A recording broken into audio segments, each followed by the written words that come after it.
After the atomic properties of beryllium in group 13, we come to the atomic properties of aluminium and its diagonal relationship with beryllium. Aluminium is also a very important metal in the boron family with this chemical symbol Al, and it has the +3 oxidation at state. Second thing, it is most abundant element metal in the Earth's crust, 7.5 to 8.4%. Even though it is very abundant, before 1886, aluminium was considered a semi-precious metal. It was difficult to isolate due to its very high melting point. Aluminium is also very expensive to produce because the electrolysis of 1 mole of aluminum requires 3 moles of electrons. Here we see in this reaction, aluminium 3 plus ion reacts with the 3 electrons and gives aluminium. It is a very soft, malleable metal and is silver or green color. It is highly reactive and therefore found in nature in the form of compounds only, not in the elemental form. Aluminium does not appear to react with water because it is aluminium is protected by a layer of aluminium oxide. This effect is known as anodizing, and this is a very useful property.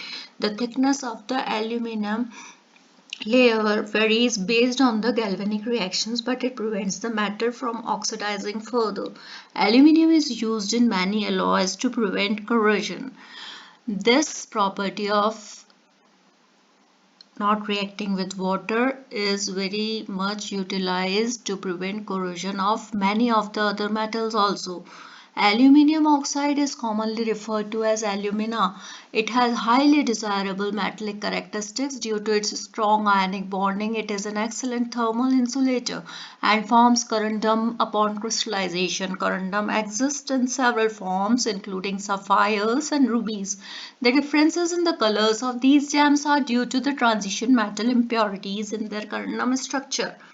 Now the another compound of aluminium which is also very commercially used important compound is aluminium sulfate used in sizing paper. Which type of papers? Which have waxes and glues are used to make the paper more water resistant, but sometimes aluminium sulfite, it has due to its acidic property, it may deteriorate the paper. Now aluminium can dissolve in both acids and bases, and so it is called amphoteric, and it in the aqueous hydroxide solution it produces AlOH whole 4, and in the aqueous water solution it produces hexaaqua aluminium complexes. Now another important feature of aluminium is that it is a very good reducing agent, and due to its +3 oxidation state, and it can therefore react with acids to reduce hydrogen ion and liberates hydrogen gas. Now, so after so many important properties of aluminium and its compounds, we see that one of the important property is it can extract oxygen from any metal oxide, as we see in this reaction, and this type of reaction is known as thermite reaction, and it is exothermic, that it liberates heat. Now we see the diagonal relationship of aluminium with the beryllium, that is of group 2. Beryllium and aluminium are hydrated to produce tetraaqua beryllium complex ion and hexaaqua aluminium complex ion respectively. When reacted with water, both compounds produce hydronium ions, making them slightly acidic. Another similarity between aluminium and beryllium is that they are amphoteric and their hydroxides are very basic. Now, one more resemblance is that both metals react with oxygen to produce oxide coatings capable of protecting other metals from corrosion. Both metals also react with halides that can act as the Lewis acids. Now we see the atomic property of gallium, the next element of group 13 after aluminium.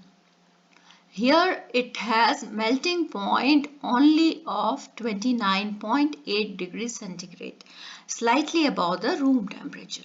Gallium has the second lowest melting point after mercury and can remain in the liquid phase at a larger range of temperatures than any other substances. So this is also a very specific atomic property of gallium. In this group 13, gallium is industrially also important because it forms gallium arsenide, which converts light directly into electricity. Gallium is also used in conjunction with aluminium to generate hydrogen gas. Now in a process similar to the thermite reaction, as we have seen previously in aluminium, it extracts oxygen from water and releases hydrogen gas. However, as mentioned, aluminium forms a protective coating in the presence of water.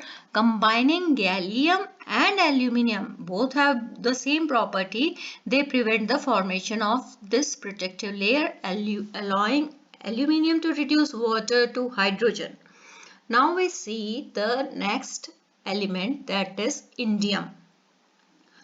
Its atomic properties: indium has atomic number, that is 49, electronic configuration, inner completely krypton gas configuration, outermost 3 electrons in second shell, that is 2s2 to be 1, and it may adopt both +1 or +3 oxidation states. However, out of these two, +3 state is more common. Now it is a soft malleable metal that is similar to gallium. Indium forms with arsenic a compound form that is found in photoconductors in the optical instruments. Physical properties of indium include its silver white color and another compound, that is tin cry, it makes when it is bent. Now indium is soluble in acids but does not react with oxygen at room temperature. It is obtained by separation from the zinc ores. Indium is mainly used to make alloys and only a small amount is required to enhance the metal strength. So that is the utility of this element. Now indium is added to gold or platinum to make the metals more useful for the industrial purposes as an industrial tool. Now we come to the last element of group 13, that is thallium. Its atomic properties are discussed here. It has the chemical symbol, that is Tl, and atomic number is 81. Electronic configuration is xenon, inner orbital completely filled, outermost shell 2s2 to be 1, and has a +3 or +1 oxidation state as given above. Because thallium is heavy, it has a greater stability in the +1 oxidation state. Inert pair effect we have already discussed in detail in the previous topics. Now it is found more commonly in the +1 state because of the property of paired electrons of s orbitals to remain inert, that does not take part in the chemical bonding. Now thallium is also soft and malleable just like aluminium. So this is the common property of the elements of this group. One of the very distinct property is it is poisonous but used in very high temperature superconductors. Because of its toxicity, thallium was widely used as insecticide and as a rat poisoning until in its usage was prohibited by US in 1975.